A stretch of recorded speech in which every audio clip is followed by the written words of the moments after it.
Assalamualaikum warahmatullahi wabarakatuh. Halo semuanya teman-teman, selamat malam, selamat datang kembali di channel kesayangan kita, channel Ilo Ekstrim. Dan masih bersama saya Ilo dimanapun teman-teman berada. Semoga teman-teman selalu dalam keadaan sehat walafiat, tanpa kekurangan satu apapun, amin amin ya rabbal alamin. Pada kesempatan yang baik ini kami akan membawakan satu kisah dari Ibu Neneng Dewi MS. Wow, penulis asal kota Garut, Jawa Barat ya, yang kisahnya sangat selalu menarik untuk disimak. Tapi sebelum kita masuk ke dalam kisahnya, buat teman-teman mungkin yang belum subscribe bisa diklik dulu tombol subscribe-nya. Jangan lupa lonceng notifikasinya dinyalakan agar teman-teman selalu mendapatkan notifikasi dari konten-konten yang akan kami upload di setiap harinya. Dan kami juga ingin mengucapkan terima kasih ya kepada seluruh teman-teman yang sudah selalu setia hadir, yang sudah selalu mendukung kami. Karena teman-temanlah kami selalu bersemangat berkarya di setiap harinya. Gak pakai berlama-lama lagi, langsung saja kita masuk ke dalam kisahnya. Mode horor on. Kisah kulit panggul yang mendadak kaya. Pesugihan jual musuh. Kampung Darajat, Garut, sekitaran tahun 2003. Laki-laki itu bernama Pak Gugum. Sudah setahun belakangan ini, Pak Gugum hanya hidup tergantung pada kursi roda. Dia juga hanya hidup seorang diri tanpa istri dan anaknya. Semua harta benda dan kemewahan hidup yang sudah berhasil diraihnya dan membuatnya mendapat banjir pujian seakan tidak ada artinya lagi kini. Separuh tubuh Pak Gugum sudah tidak lagi berfungsi dan mengalami kelumpuhan. Pak, ayo makan malam dulu. Tadi saya sudah membuatkan bubur ayam buat Bapak. Habis itu minum obat ya, biar tidurnya nyenyak. Suara lembut seorang perempuan mengagetkan Pak Gugum. Ya, perempuan itu adalah Ceneni, orang yang diberikan tugas untuk mengerjakan semua pekerjaan rumah dan juga melayani semua keperluan Pak Gugum, seperti menyuapkan makanan, memberi obat, dan memastikan Pak Gugum tidur, barulah dia bisa pulang. Pak Gugum diam saja dengan wajah tanpa ekspresi, namun dia manut saat Ceneni memintanya untuk membuka mulut. Pak, tugas saya hari ini sudah selesai ya. Sekarang Bapak istirahat sambil menunggu Pak Jaja datang, bujuk Ceneni. Kemudian Ceneni mendorong kursi roda tersebut ke dalam kamar Pak Gugum, mendekatkan kursi rodanya dengan posisi mendekat ke tempat tidur agar lebih memudahkan Pak Gugum untuk naik ke atas kasur. Suasana kembali hening dan terasa mencekam setelah Ceneni pulang ke rumahnya dan kembali meninggalkan Pak Gugum seorang diri di rumah mewahnya yang bak istana itu. Pak Gugum mencoba memejamkan kedua matanya.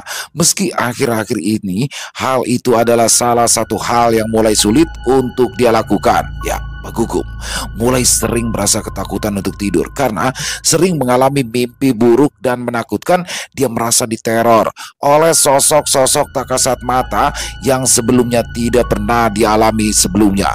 Sosok-sosok yang berwujud aneh dan seram tersebut bergantian mendatanginya seraya mengajaknya ikut mereka. Bahkan sering pula Pak Gugum bermimpi ditarik paksa untuk ikut ke sebuah area pemakaman. Malam ini juga tidak jauh berbeda dengan malam-malam sebelumnya. Saat itu Pak Gugum sedang tertidur lelap. Tiba-tiba saja dia merasa tempat tidurnya bergoyang-goyang. Pada awalnya Pak Gugum menyangka sedang terjadi gempa di tempatnya. Pak Gugum yang takut jika hal buruk akan menimpa berniat langsung bangun dan hendak melompat dari atas tempat tidur. Namun anehnya, Pak Gugum malah tidak bisa menggerakkan anggota tubuhnya sama sekali. Tubuhnya seperti terpasung di atas ranjang. Bahkan hanya untuk sekedar mengangkat tangan saja Pak Gugum tidak mampu, seperti ada batu sebesar gunung yang menindih tubuhnya. Sementara itu, goyangan dari bawah tempat tidurnya semakin lama semakin mengencang hingga membuat laki-laki itu semakin ketakutan. Tubuhnya jadi tergoncang ke kiri dan ke kanan tanpa bisa dia mengontrol. Ya, Pak Gugum mulai terintimidasi oleh pikirannya sendiri. Pak Gugum sempat ingin berteriak memanggil Jaja, karyawan sekaligus orang kepercayaannya yang rutin menemani di rumah ketika malam. Akan tetapi, keanehan di sini kembali terjadi. Sekeras apapun dia mencoba berteriak, tapi suaranya tidak keluar. Seperti ada sebuah benda padat yang menghalangi pita suaranya. Sampai akhirnya goyangan dari bawah tempat tidurnya terhenti. Namun hal yang lebih menakutkan pun terjadi. Dari bawah kolong tempat tidur Pak Gugum tiba-tiba saja muncul sebuah tangan kurus berwarna putih pucat. Saking pucat tangan itu begitu dingin seperti tangan mayat dan mengalirkan hawa dingin seperti es ketika menyentuh kaki kiri Pak Gugum. Disusul kemunculan sosok seorang perempuan cantik yang memakai kebaya berwarna hitam dan rambut yang disanggul sempurna hingga menambah nilai kecantikannya. Tapi sayang, tatapannya begitu dingin menghujam hingga terasa menusuk ke dalam jantung. Sebuah senyum dingin ikut terukir di bibirnya. Waktumu sudah habis, wahai manusia. Dewi Anjani yang sudah tiba. Dan saatnya kau serahkan dirimu untuk menjadi budakku selamanya. Ucapnya seraya melayang pelan tepat di atas tubuh Pak Gugum yang masih tidak bisa digerakkan. Wajah Pak Gugum spontan berubah pucat karena dia tahu siapa sosok perempuan itu. Jangan Nyai, jangan Dewi, jangan. Saya mohon, saya janji akan memberikan tumbal baru untuk saya persembahkan buat Nyai sebagai gantinya, pinta Pak Gugum dengan wajah memelas. Aneh, kali ini suaranya begitu lancar keluar dari bibirnya, tidak seperti tadi. Meski dia berteriak-teriak memanggil jajan, namun tak ada suara yang keluar. Sosok perempuan bernama Nyai Dewi Anjani yang penguasa salah satu air terjun yang berada di daerah pedalaman Garut tersebut hanya menyeringai, memamerkan susunan giginya yang berwarna kuning kehitaman bercampur noda merah khas warna darah. Sejak awal kau hanya mengajukan 10 nama tumbal, dan 10 tumbal tersebut sudah aku terima. Sudah kau dapatkan kekayaan yang sangat berlimpah sebagai gantinya. Aku hanya ingin mengingatkanmu soal perjanjian kita yang sudah sama-sama kita sepakati. Kata makhluk yang terkenal bengis dan tidak punya rasa belas kasihan tersebut. Tubuh Pak Gugum langsung bergetar hebat. Rasa takut tiba-tiba semakin lama semakin gencar menyerang dirinya. Pak Gugum yang masih ingin menikmati lebih lama semua kemewahan dan kebahagiaan duniawi, tak ingin melepaskan begitu saja semua itu. Rentang waktu selama 3 tahun masih dia rasakan kurang untuk menikmati semuanya. Bahkan dengan kondisinya sekarang setengah lumpuh, tidak membuat rasa serakah di dalam diri laki-laki itu hilang begitu saja. Itu sebabnya laki-laki itu mulai mencoba untuk bernegosiasi dengan Nyai Dewi Anjani yang menjadi junjungannya. Rasa takut dan khawatir kalau permohonannya akan ditolak oleh sosok itu segera dikesampingkan jauh-jauh oleh Pak Gugum. Maafkan saya Nyai, tapi apa boleh bila perjanjian awal diperpanjang, ucap Pak Gugum dengan suara bergetar. Tidak bisa. Hari ini juga kau harus memenuhi kewajibanmu, wahai manusia, saut sosok itu sambil membentak dan menghentakkan kaki kirinya dalam posisi melayang itu ke tanah hingga menimbulkan suara nyaring yang mengagetkan Pak Gugum. Aura hitam yang begitu kuat dan memancar dari sosok Nyai Dewi Anjani terasa sangat mengintimidasi sehingga membuat nyali Pak Gugum langsung menciut seperti sepotong kerupuk yang tersiram air. Sampai akhirnya Pak Gugum hanya bisa pasrah dan semakin dalam menundukkan wajahnya. Bukan begitu maksud saya Nyai. Saya Pak Gugum masih berusaha mempertahankan sisa-sisa keberaniannya untuk menyampaikan keinginannya. Meski kali ini lidahnya mendadak keluh. Sebelum ia selesai bicara, sosok Nyai Dewi Anjani menjeringai. Berani kau membantahku, wahai manusia tak tahu diri? Sekarang kau rasakan akibatnya. Sosok Nyai Dewi Anjani terlihat geram lalu makin mendekat ke arah tubuh Pak Gugum yang masih terpaku dengan kepala yang masih terus tertunduk. Jangan pernah berani menentangku atau kau akan mati lebih awal dari perjanjian kita. Kemudian usai mengucapkan kalimat tersebut tanpa ampun, Nyai Dewi Anjani langsung mengarahkan tangan kurusnya ke arah leher Pak Gugum, mencekik laki-laki itu tanpa memperdulikan teriakan kesakitan yang keluar dari mulutnya. Lalu dalam hitungan detik sosok itu berhasil mematahkan leher Pak Gugum hingga terdengar suara berderak patah. Krek. Darah menyembur deras dari leher Pak Gugum yang kini hampir terpisah dari tubuhnya. Pak Gugum pun tewas mengenaskan dengan kondisi mata melotot, lidah yang menjulur keluar dan leher yang hampir patah.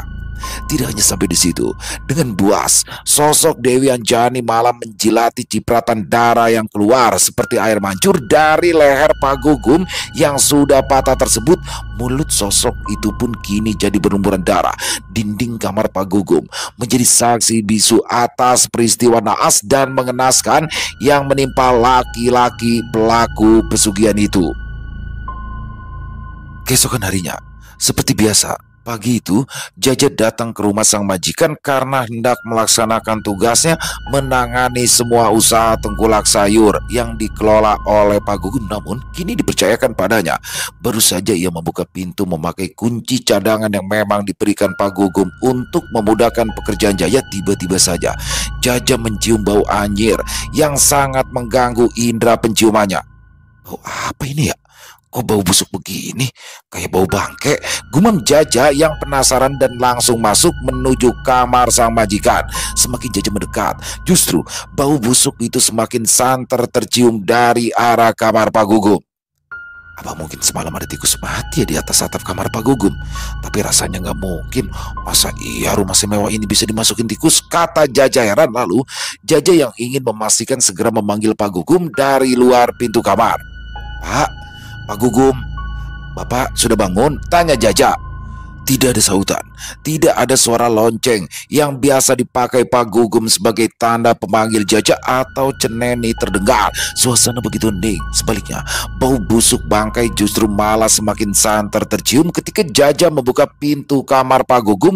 Laki-laki itu juga tak kalah kagetnya kala melihat lalat hijau yang berterbangan keluar kamar. Astaga Pak Gugum, teriak Jaja yang spontan langsung histeris melihat sang majikan yang sudah terbujur kaku di lantai kamar dengan posisi terlentang dan darah yang sudah mengering mengucur dari lehernya. Sementara itu, ratusan lalat hijau terlihat mengerubungi jasad Pak Gugum. Mengeluarkan suara mendengung, Jaja mencoba mengusir sekumpulan lalat hijau tersebut dengan mengibas-ngibaskan dengan tangan kirinya, sedangkan tangan kanannya menutupi hidung. Jaja juga susah payah menahan rasa mual ingin muntah akibat bau bangkai yang sangat menusuk, dan bau bangkai tersebut berasal dari tubuh Pak Gugum. Innalillahi wa inna ilaihi roji'un, ucap Jaja setelah mendapati Pak Gugum ternyata sudah meninggal dunia. Tanpa pikir panjang, laki-laki yang sudah bekerja menjadi tangan kanan Pak Gugum selama 3 tahun itu akhirnya berlari keluar kamar untuk memanggil warga. Dia ingin meminta tolong kepada mereka untuk ikut mengurus pemakaman sang majikan. 1 tahun sebelumnya, suasana pasar tradisional pagi itu begitu riuh oleh keramaian warga yang beraktivitas. Setiap hari, pasar yang buka mulai jam 2 dini hari hingga pukul 1 siang itu selalu dibanjiri oleh para pembeli. Selain karena letak yang sangat strategis, berada tepat di depan jalan raya, juga karena semua barang yang dibutuhkan oleh para pembeli dijual lengkap di pasar tersebut. Seorang ibu-ibu baru saja keluar dari sebuah kios toko sembako. Tumpukan kardus dan kantong plastik dengan susah payah ia bawa keluar dari toko tersebut, sampai akhirnya seorang laki-laki berperawakan sedang dan memakai kaos yang sudah robek di bagian pundak menghampirinya. "Mau saya bawakan kemana Bu belanjaannya?" tawar laki-laki itu dengan ramah. Sebuah harapan terselip di hati laki-laki bernama Gugum itu. Setidaknya meski hanya diberi upah kecil berkisar 5.000 sampai 10.000 rupiah, tapi sangat berarti untuknya, terutama untuk penyambung hidup dia dan istrinya. "Ya boleh, tolong bawakan ke pangkalan ojek sebelah sana ya," jawab ibu-ibu itu seraya menunjuk ke pinggir jalan raya di mana banyak tukang ojek pangkalan mangkal di sana. "Siap Bu," saut Gugum. Lalu dengan sigap dia mengangkat semua belanjaan ibu-ibu tersebut. Sebagian dia panggul di atas bahu kanannya, sisanya dia jinjing. Begitulah kehidupan sehari-hari Gugum sebagai kuli panggul di pasar tradisional. Meski pekerjaan itu tidak memberikannya penghasilan besar, namun ia terus jalani karena hanya itulah satu-satunya cara untuk menghidupi keluarganya. Tidak jarang, Gugum juga suka mendapatkan pengalaman pahit sebagai kuli panggul. Apalagi persaingan antar kuli panggul juga cukup ketat, bahkan seringkali saling menjatuhkan. Gugum pernah difitnah oleh seorang rekan sesama kuli panggul sebagai pencopet yang menyamar menjadi kuli panggul. Akibatnya, Gugum hampir saja babak belur hendak diajar warga saat seorang pembeli di pasar mengaku kehilangan dompet. Pada saat yang sama, Gugum disuruh membawa semua belanjaan orang itu. Untungnya, kepala keamanan pasar yang kenal baik dengan Gugum datang dan membelanya hingga Gugum bisa diselamatkan dari amukan warga. Akhirnya terbukti jika Pak Gugum memang tidak bersalah saat penjual daging ayam berlari tergopoh-gopoh mengantarkan dompet sang pembeli. Rupanya dompet orang itu tanpa sengaja jatuh setelah membayar daging ayam pesanannya. Pak Gugum juga sempat diisengi oleh sesama rekan kuli panggul yang merasa tersaingi olehnya. Pak Gugum dinilai menjatuhkan harga pasar kuli panggul karena mematok harga jasa yang jauh lebih murah hingga merugikan rekan-rekan sesama kuli panggul. Saat Pak Gugum sedang membawakan karung berisi cabai yang dibawa di atas pundaknya, orang itu sengaja diam-diam melubangi karungnya hingga banyak cabai yang berjatuhan di sepanjang jalan. Akhirnya Pak Gugum bukannya mendapatkan upah tapi malah harus mengganti rugi atas cabai yang berjatuhan di jalan oleh sang pemilik karung cabai tersebut.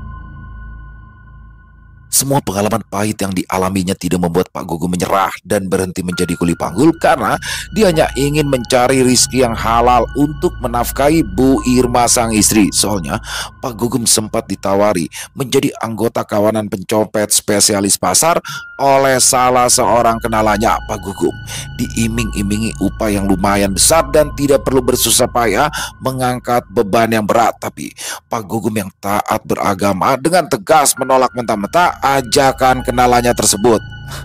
Maaf Kang, punten pisan, saya mah cuma ingin mencari rizki halal biar berkah buat keluarga saya, tolak Pak Gugum saat itu. Kenalannya yang sangat tahu kondisi kehidupan Pak Gugum yang miskin dan hidup serba kekurangan tentu saja kesal kalau mendengar penolakan dari Pak Gugum. Alah, jangan munafik atuh Gum, mana ada orang yang lebih memilih hidup sengsara kayak kamu. Apa kamu gak mau membahagiakan Bu Irma? Kata kenalannya yang bernama Kang Darta itu sambil tersenyum sinis. Saya lebih memilih hidup miskin tapi rizki halal Kang, daripada hidup enak tapi rizkinya tidak halal, saut Pak Gugum dengan ekspresi tenang. Kembali, jawaban Pak Gugum ini membuat Kang Darta emosi. Dia langsung pergi begitu saja meninggalkan Pak Gugum sambil membanting pintu rumah kontrakan Pak Gugum. Bu Isah, ibu kandung dari Bu Irma, lebih memilih untuk tinggal bersama Bu Rani, adik dari Bu Irma, dan Pak Herman, suami dari Bu Rani. Bu Isah tidak mau diajak tinggal dengan Pak Gugum dan Bu Irma karena tak mau hidup sengsara. Pak Herman bekerja kantoran dan sudah memiliki rumah sendiri. Bahkan Bu Isah suka membanding-bandingkan Pak Gugum dengan Pak Herman, menantu yang selalu dibangga-banggakannya. Gugum, harusnya teh kamu kayak Jeng Herman, pinter nyari duit. Jangan cuma jadi kuli panggul di pasar, penghasilan cuma bisa beri belas 1 liter. Kamu jadi keenakan bikin sengsara anak saya, kata Bu Isa. Bu Irma yang tak mau ucapan ibunya itu semakin menyinggung perasaan suaminya segera menegur Bu Isa. Sudah tuh Bu, jangan ngomel-ngomel terus. Kang Gugum kan juga sudah usaha, ucap Bu Irma mencoba menenangkan Bu Isa. Bukannya berhenti mengoceh, Bu Isa malah semakin menjadi-jadi menghina Pak Gugum. Semua kekurangan Pak Gugum kembali ia telanjangi. Hal yang sering kali Bu Isa lakukan setiap kali kedatangan Bu Irma dan Pak Gugum. Kamu juga Irma, kamu mah jangan cuma pasrah jadi seorang istri. Suruh tuh suami kamu cari kerjaan yang hasilin banyak uang kayak Jang Herman, biar hidup kamu enak. Lihat tuh adikmu, lebih pinter cari suami, kamu malah nyari suami kerek kayak begitu. Ucapan Bu Isa makin menjadi-jadi. Pak Gugumannya tertunduk. Sebagai seorang laki-laki, sebenarnya dia tidak terima kalau harga dirinya direndahkan begitu rupa oleh sang mertua. Tapi Pak Gugum lebih memilih mengalah karena tak mau bertengkar dengan Bu Isa yang memang sedari dulu tidak pernah menyukainya. Bahkan 2 tahun lalu saat Pak Gugum memberanikan diri untuk melamar Bu Irma, Bu Isa terang-terangan menentangnya. Namun Bu Irma yang memang sudah terlanjur cinta pada kepribadian Pak Gugum sebagai laki-laki yang taat beribadah dan juga jujur, tetap bersikeras menikah dengan Pak Gugum. Saat itu, Bu Irma percaya kalau nanti setelah menikah, dia dan Pak Gugum akan berjuang bersama demi masa depan mereka. Bahkan, Bu Irma rela ikut membantu mencari uang dengan menjadi pembantu di rumah keluarga Pak Soni, sang juragan mebel yang merupakan salah satu orang terkaya di kampung mereka. Tabiat Bu Rani juga tidak jauh berbeda dengan Bu Isa. Bu Rani yang merasa lebih unggul dibandingkan sang kakak dalam mendapatkan suami, suka ikut-ikutan menghujat Pak Gugum dan Bu Irma. Rasa hormat sedikit pun tidak pernah ia tunjukkan pada keduanya. Seperti siang itu, kedatangan Bu Irma dan Pak Gugum hendak meminjam uang Rp300.000 kepada Rani dan Herman demi untuk membayar kontrakan mereka yang sudah jatuh tempo. Sebenarnya, mereka sudah punya uangnya yang diambil dari upah mingguan Bu Irma sebagai pembantu rumah tangga yang memang dibayar per minggu oleh Pak Soni. Pak Soni berkilah, kasihan melihat Bu Irma, takut Bu Irma dan Pak Gugum butuh cepat uangnya, makanya ia membayar mingguan bukan bulanan seperti orang lain. Namun, saat Bu Irma pulang dari rumah Pak Soni, dalam perjalanan pulang itu tiba-tiba tasnya dijambret. Bu Irma bahkan sempat jatuh tersungkur ke aspal saat didorong oleh salah seorang jambret saat dia mencoba mempertahankan tasnya. Pak Gugum yang hari itu hanya mampu membawa uang Rp20.000 saja langsung tercenung. Dia merasa kasihan pada sang istri yang mengalami luka di beberapa bagian tubuh akibat insiden penjambretan tersebut. Sayangnya, Bu Engkom, pemilik kontrakan yang terkenal galak dan tidak memiliki rasa empati sedikit pun pada musibah yang baru dialami Bu Irma, tetap menagih uang kontrakan bulan ini. Pokoknya saya nggak mau tahu ya. Paling lambat malam ini uangnya harus ada. Kalau tidak kalian harus segera mengosongkan rumah ini, kata Bu Engkom lugas. Tapi Bu Engkom, tolong sekali ini saja berikan kami keringanan. Kami janji akan bayar minggu depan saat saya kembali dapat upah mingguan dari Pak Soni, pinta Bu Irma berharap Bu Engkom mau sedikit berbelas kasihan. Gak bisa, masih banyak orang yang pengen kontrak di sini. Orang miskin seperti kalian itu mah kalau dikasih hati takutnya malah ngelunjak. Kalian bayar paling telat nanti malam atau keluar. Cuma itu pilihannya. Permisi. Pokoknya kalian bayar paling telat nanti malam atau keluar. Cuma itu pilihannya. Permisi. Lalu dengan arogan, Bu Engkom meninggalkan tempat itu. Sikap Bu Engkom yang sedemikian rupa membuat Pak Gugum merasa sangat bersalah pada Bu Irma. Maafin akang ya, Neng. Gara-gara akang yang miskin, kamu malah jadi dimaki-maki sama Bu Engkom. Pak Gugum berkata sambil menutup kedua wajahnya dengan tangan sebagai bentuk rasa penyesalan yang mendalam atas ketidakadilan dunia pada kemiskinan mereka. Hati Pak Gugum begitu terluka karena orang-orang, bahkan keluarga mereka sendiri memperlakukan keduanya seperti sampah yang tidak berguna. Bu Irma tersenyum tipis ke arah laki-laki yang sangat dicintainya. Gak apa-apa, Kang. Sudah, Kang, jangan merasa bersalah. Saya mau coba pinjam uang ke Rani. Akang tunggu di rumah ya, timpal Bu Irma dengan suara lembut yang menjadi ciri khasnya. Sayangnya, ibarat jauh panggang dari api. Jangankan mendapat pinjaman uang, Pak Gugum dan Bu Irma malah kembali mendapat hinaan dan cibiran dari Bu Rani dan Pak Herman. Dan hal ini bukan pertama kalinya mereka lakukan. Maaf ya, bukannya aku nggak mau minjemin uang, tapi aku mah takut Teh Irma sama Kang Gugum nanti malah ingkar janji nggak mau bayar, ucap Bu Rani dengan ekspresi mengejek. Iya, apalagi kalian miskin begitu ya, takutnya malah nggak bakal bisa bayar. Ujung-ujungnya malah nanti kami yang bakal ngemis-ngemis pada saat mau nagih utang sama kalian, timpal Pak Herman yang turut menggores hati Pak Gugum dan Bu Irma dengan kata-kata yang sangat menyakitkan. Udahlah Jang Herman, jangan hiraukan mereka. Ibu juga nggak setuju kalau kalian meminjamkan uang.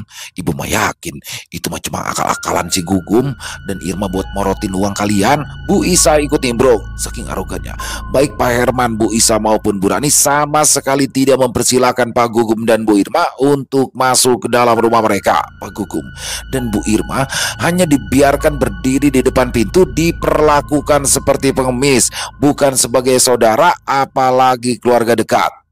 Pak Gugum yang sudah tidak tahan kembali harus mendengar hinaan demi hinaan dari mertua dan adik iparnya itu, segera mengajak Bu Irma pergi dari sana.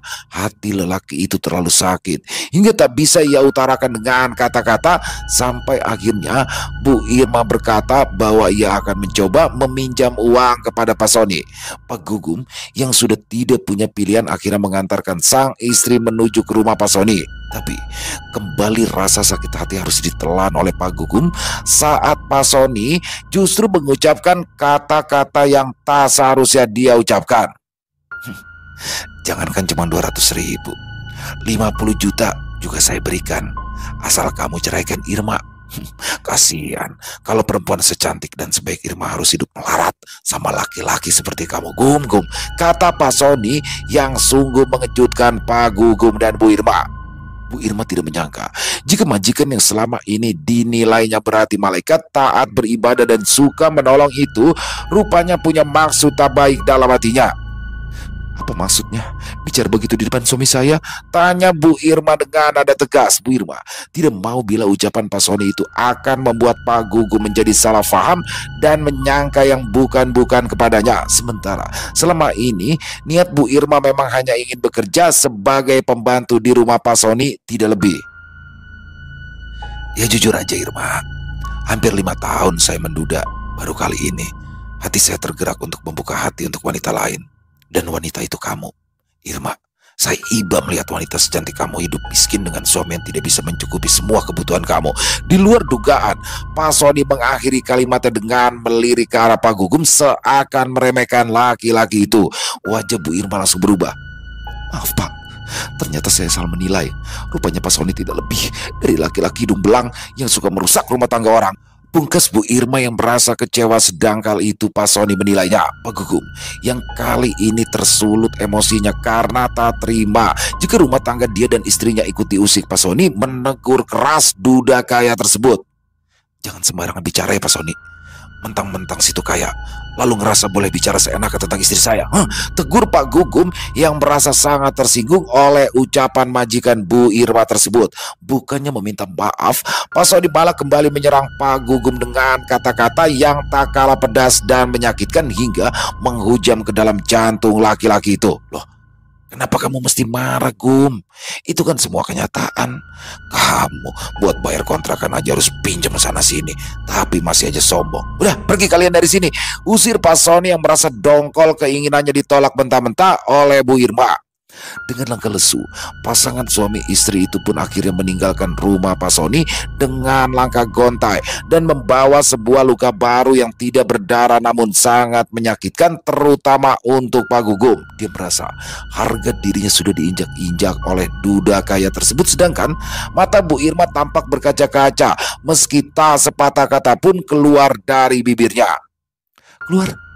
Keluar kalian dari kontrakan saya sekarang juga. Cepet kemasin barang-barang kalian. Enak aja mau tinggal gratis, saya dong yang rugi, teriak Bu Engkom yang tiba-tiba datang malam itu. Bu Irma dan Pak Gugum yang sedang duduk termenung di kursi butut mereka tentu saja kaget, dan lebih kaget lagi ketika dua orang anak Bu Engkom yaitu Dani dan Rudi disuruh Bu Engkom untuk mengeluarkan paksa semua barang-barang milik Bu Irma dan Pak Gugum. Kedua pemuda berusia 20 tahun dan 22 tahun itu tanpa membantah dengan sigap merangsek masuk ke dalam rumah kontrakan. Mereka mengambil barang-barang milik pasangan suami istri tersebut secara acak kemudian melemparkannya keluar.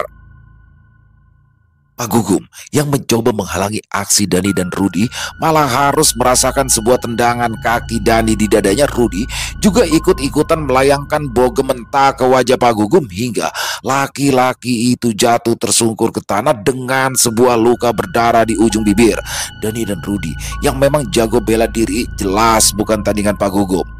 Melihat suaminya dihajar oleh kedua anak Bu Engkom itu, Bu Irma berteriak histeris seraya berlari ke arah Pak Gugum yang masih memegangi dadanya yang terasa sakit. Tangis perempuan itu pecah melihat kondisi suami yang jatuh tersungkur. Udah, kalian segera bawa barang-barang butut kalian ini atau aku akan bakar, perintah Rudi seraya berkacak pinggang. Dani juga ikut berdiri jumawat di hadapan Bu Irma dan Pak Gugum. Kalian pergi sekarang juga dari sini, atau aku dan kakakku akan kembali menghajar kalian, ancam Dani sambil menyepak kaki Pak Gugum. Ayo Kang, kita pergi dari sini, kata Bu Irma seraya memapa sang suami. Pak Gugum tidak menjawab, ia hanya manut. Saat sang istri membantu memapanya, Bu Irma memunguti barang-barang mereka yang tadi sempat dilemparkan oleh kedua anak Bu Engkom tersebut. Sedangkan Pak Gugum dengan ekor matanya memandang dingin secara bergantian ke arah Dani dan Rudi. Suatu hari nanti, aku akan membalas semua perbuatan kalian, kata Pak Gugum dalam hati. Dan sejak saat itu, mereka terpaksa tinggal di pos ronda pasar. Karena tidak memiliki uang untuk mencari rumah kontrakan baru, Bu Irma juga sudah dipecat oleh Pak Sony gara-gara menolak meninggalkan Pak Gugum. Suami istri yang kelaparan itu tak punya uang sepeser pun untuk membeli makanan, sekedar untuk mengganjal perut.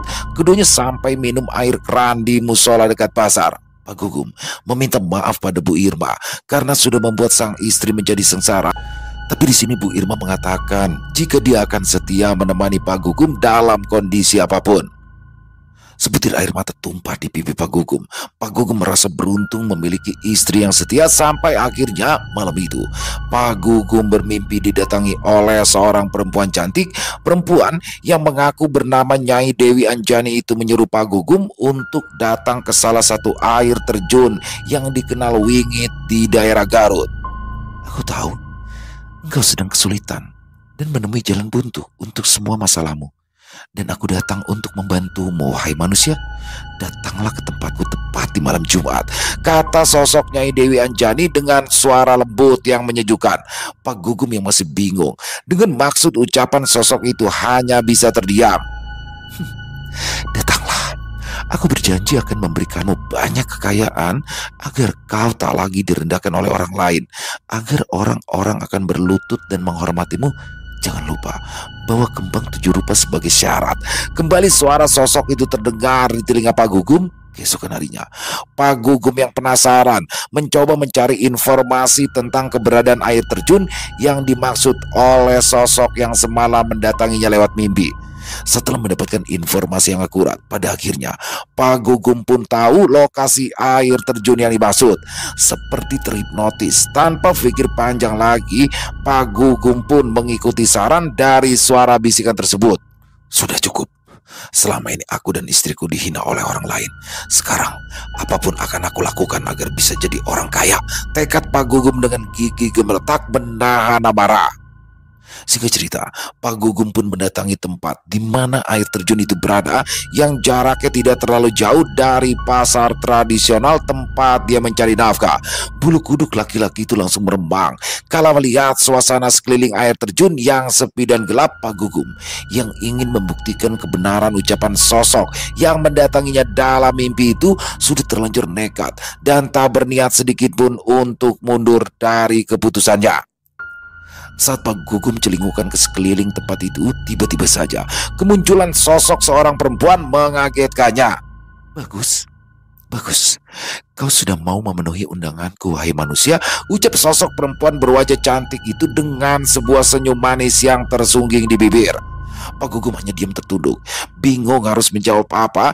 Tapi dari sorot matanya, Pak Gugum jelas menaruh harapan terakhirnya kepada sosok tersebut agar bisa merubah nasibnya. Sosok yang bernama Nyai Dewi Anjani itu menjanjikan akan memberikan Pak Gugum kekayaan asalkan dia mau menjadi pengikutnya.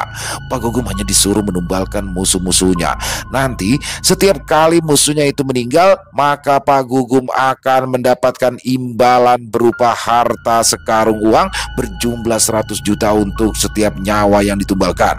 Tanpa pikir panjang lagi, Pak Gugum pun menyanggupi. Kemudian dia menuliskan 10 nama orang musuh yang akan ia tumbalkan. Mereka adalah Bu Isa, Pak Herman, Bu Rani, Bu Engkom, Pak Sony, Dani, Rudi, Kang Karta, dan 2 orang rekan sesama kuli panggul yang pernah memfitnahnya sebagai komplotan pencopet dan yang pernah menjahili pekerjaannya. Semua itu Pak Gugum lakukan tanpa sepengetahuan Bu Irma. Tumbal pertama Pak Gugum adalah Pak Sony. Dia ditemukan tewas tertimpa kayu bahan pembuat mebel miliknya. Kepalanya pecah dan isi otaknya sampai berhamburan keluar karena kayu yang menimpa kepalanya adalah kayu-kayu gelondongan yang belum dipotong-potong oleh anak buahnya. Seminggu kemudian, Bu Isah tewas ditabrak mobil pick up yang remnya plong saat hendak menyeberang sepulang dari belanja ke pasar. Disusul kematian Pak Herman sebulan kemudian, yang ditemukan rekan kerjanya tewas tertelungkup dengan banyak luka tusukan di punggungnya. Konon laki-laki itu dibacok oleh salah seorang karyawannya yang merasa sakit hati oleh hinaan Pak Herman. Dan tumbal berikutnya adalah Burani. Burani sendiri meninggal saat terjatuh di kamar mandi. Burani yang saat itu sedang hamil besar diduga jatuh terpleset akibat lantai kamar mandi yang licin. Terakhir, dua rekan Pak Gugum, sesama kuli panggul yang pernah memfitnah dan mengusirnya, tewas diajar massa setelah kedapatan mau membawa lari barang-barang dan mencopet dompet pelanggan yang menggunakan jasa mereka sebagai kuli panggul. Sedangkan Bu Engkom ditemukan Rudi dan Dani, kedua anaknya tewas mengambang di tambak ikan miliknya. Jasadnya tak sengaja ditemukan oleh warga yang kebetulan sedang melewati areal tambak ikan itu. Sedangkan Dani meninggal akibat serangan jantung setelah mendapati istrinya berselingkuh dengan laki-laki lain di dalam rumahnya sendiri. Dan terakhir, Rudi tewas setelah menjadi korban pembegalan saat dia pulang melayat dari rumah Bung Kom. Di luar dugaan, Pak Gugum hanya menyeringai penuh makna ketika mendengar kematian satu persatu orang-orang yang sudah menyakiti hatinya selama ini meninggal hanya dalam rentang waktu yang berdekatan. Mampus kalian semua. Itu balasan setimpal atas perbuatan jahat dan mulut setan kalian yang selama ini selalu menghina dan merendahkan diriku, gumam Pak Gugum dengan sebuah senyuman puas yang tersungging di sudut bibirnya. Kembali Pak Gugum merasa tidak sabar menunggu datangnya setumpuk perhiasan emas, permata, dan logam mulia yang akan ia dapatkan dari Nyai Dewi Anjani sesembahnya sebagai imbalan atas tumbal yang sudah ia persembahkan. Aku akan makin kaya dan tidak ada yang menandingi kekayaanku di kampung ini. Tawa laki-laki itu pecah membuyarkan keheningan yang tadi memagari suasana pemakaman umum siang itu. Di usia yang relatif masih muda, kini Pak Gugum sudah berhasil menjadi orang sukses dan memiliki segalanya hanya dalam waktu 1 tahun. Pak Gugum adalah seorang tengkulak sayur paling kaya di tempat itu. Pak Gugum memiliki beberapa mobil pick up dan beberapa truk pengangkut sayur sebagai armada untuk menjalankan usahanya yang mulai dia rintis 6 bulan yang lalu. Di luar dugaan, usahanya itu berkembang pesat. Bahkan nyaris Pak Gugum tidak memiliki saingan yang menjalankan usaha serupa sebagai tengkulak sayur. Kalaupun ada saingannya, maka pesaing tersebut akan lambat laun mengalami kebangkrutan, lalu terpaksa menjual aset-aset berharganya ke Pak Gugum untuk meminimalisir nilai kebangkrutannya. Kesuksesan Pak Gugum yang hanya dalam waktu singkat tersebut sempat menghadirkan decak kagum para penduduk desa itu yang selama ini selalu merendahkan dan menghidanya.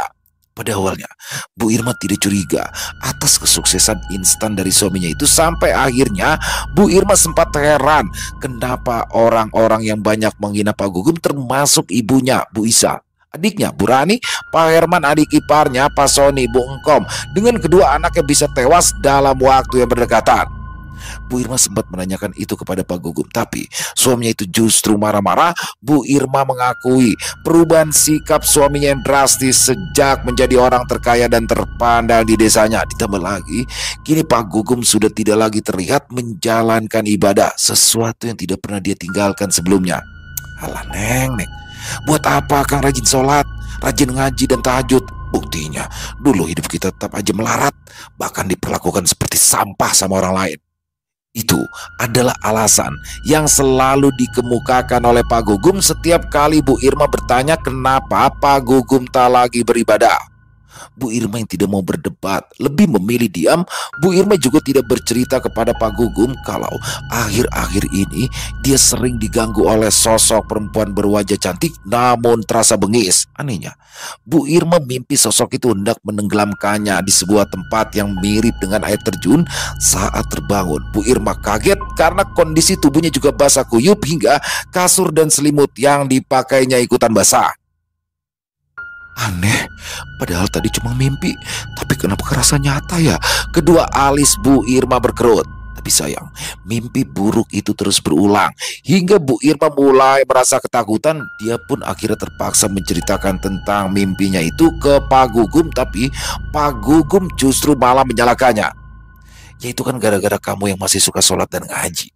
Pokoknya Neng, mulai besok Akang minta kamu jangan lagi sholat sama ngaji. Ngerti? Tandas Pak Gugum. Bu Irma semakin curiga kalau ada sesuatu yang tidak benar yang dilakukan oleh suaminya itu untuk mendapatkan kekayaan. Diam-diam Bu Irma berniat hendak meminta bantuan kepada seorang kiai yang dikenal, tapi sepertinya sosok Nyai Dewi Anjani lebih dulu bisa membaca maksud dari Bu Irma. Sosok penguasa air terjun itu ingin menggagalkan niatan Bu Irma. Keesokan harinya Pak Gugum menemukan tubuh sang istri yang sudah mengapung di bak kamar mandi mereka dengan kondisi tidak bernyawa. Hati Pak Gugum hancur. Dia merasa separuh nyawanya ikut terbawa karena dia memang sangat mencintai Bu Irma. Pak Gugum tidak tahu kalau sosok Nyai Dewi Anjani malam itu sengaja muncul ketika Bu Irma hendak berwudu untuk melaksanakan sholat tahajud. Sosok itu sengaja menenggelamkan kepala Bu Irma ke dalam bak hingga kehabisan nafas lalu akhirnya tewas. Pak Gugum yang tidak bisa menerima kenyataan, mendadak separuh tubuhnya lumpuh, tidak bisa digerakkan. Pak Gugum pun terpaksa memakai kursi roda sampai akhirnya Jajala yang ia berikan wewenang untuk menggantikan tugasnya, sedangkan untuk pekerjaan rumah dan mengurusnya Pak Gugum memperkerjakan Ceneni. Kini saat Pak Gugum sudah meninggal, warga yang mengurus jenazah mengeluh kalau banyak kejadian ganjil yang mewarnai proses pengurusan jenazah, di mana jenazah Pak Gugum yang sudah dimandikan dan dikafani tiba-tiba saja kain kafannya basah kuyup sehingga harus diganti. Warga bingung dari mana datangnya air tersebut, sementara ruang tengah tempat mereka menempatkan jenazah Pak Gugum kondisinya kering. Tak sampai di situ, saat jenazah yang dimasukkan ke dalam liang lahat, tiba-tiba saja muncul mata air dari bawah yang alirannya sangat deras. Akibatnya jenazah Pak Gugum terangkat ke atas dan kondisinya mengapung. Pak Ustadz yang merasa kasihan melihat penggali kubur sudah sangat kelelahan karena berkali-kali harus menguras air yang muncul secara misterius tersebut, akhirnya meminta mereka menguburkan jenazah apa adanya mengingat hari sudah beranjak malam. Selesai. Wah, luar biasa kisah dari Bu Neneng Dewi NS. Oh, keren banget kisahnya nih. Bagaimana seorang Pak Gugum ya, yang sengsara banget hidupnya. Dia bukan cuma kekurangan harta, bekerja sebagai kuli panggul, tapi juga mendapatkan hinaan dari kayak seluruh dunia, kayak musuhin dia tuh ya.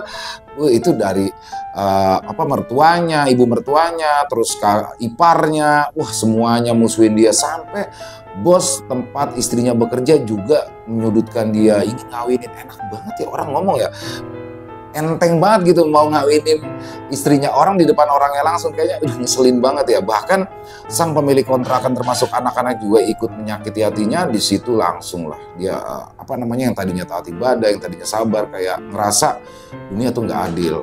Datang ke tempat yang dibisiki lewat mimpi ke air terjun, nemuin Dewi Anjani dijual semua tuh nyawa musuh-musuhnya untuk tumbal, sampai akhirnya mendadak kaya. Intinya banyak banget ya pesan moral yang diambil dalam kisah ini. Intinya kita jangan semena-mena terhadap orang, walaupun orang itu miskin ataupun hina atau bagaimanapun, jangan pernah dipandang hina ya. Jadi saat ini dia miskin, kita nggak tahu ke depannya bagaimana. Dan juga Pak Gugum tidak kuat menghadapi cobaan. Dia tadinya orang baik, taat ibadah, tapi tiba-tiba berubah semuanya hanya karena kemiskinan. Dan dari kemiskinannya itu dia dihina oleh banyak orang, termasuk orang-orang terdekatnya, sehingga berubah menjadi jahat. Jadi ingatlah bahwasanya semua cobaan itu diberikan kepada umatnya yang mampu. Jadi harus tabah ya, harus ikhlas. Terima kasih Bu Neneng atas kisahnya yang luar biasa. Semoga juga kisah barusan bisa menghibur teman-teman semua para pecinta penikmat horor misteri. Lebih khusus lagi kepada para subscriber dari channel Ilo Extreme. Buat yang punya komentar lain, yang punya pendapat lain, bisa menuliskan di dalam kolom komentar ataupun hanya sekedar saling menyapa, silakan. Insya Allah kami akan menjawab satu persatu. Buat yang suka dengan videonya, bisa diklik tombol like-nya, tombol jempolnya, boleh juga dong di-share link videonya ini ke teman-teman yang lain agar juga ikut merasa terhibur. Dan buat teman-teman mungkin yang baru gabung atau yang sudah lama gabung tapi ternyata lupa nih belum klik tombol subscribe-nya, ayo bisa diklik dulu tombol subscribe-nya. Jangan lupa lonceng notifikasinya dinyalakan agar teman-teman selalu mendapatkan notifikasi dari konten-konten yang akan kami upload di setiap harinya. Dan untuk channel Ilo Extreme ini kami upload setiap hari teman-teman ya, setiap malam jam 7 malam waktu Indonesia bagian Barat. Oh ya, buat teman-teman mungkin yang punya kisah horor misteri ya, yang apabila mungkin berkenan dibawakan di channel kami, silakan bisa mengirimkannya ke nomor telepon kami yang ada di bawah sini. Dan bebas ya, dalam bentuk tulisan boleh, dalam bentuk rekaman suara boleh, senyamannya teman-teman aja pokoknya. Dan buat teman-teman yang mengirimkan kisah, mengucapkan terima kasih di akhir kata. Saya Ilo mengucapkan permohonan maaf apabila mungkin dalam pembawaan kisahnya ada kata-kata saya yang salah ataupun ada kata-kata saya mungkin yang kurang berkenan. Saya mohon dibukakan pintu maaf yang seluas-luasnya. Sampai berjumpa lagi di konten-konten kami selanjutnya yang pasti tidak kalah ngerinya, yang pasti tidak kalah seramnya, masih bersama saya Ilo di channel Ilo Extreme. Salam sehat, sukses selalu untuk kita semua. Wassalamualaikum warahmatullahi wabarakatuh.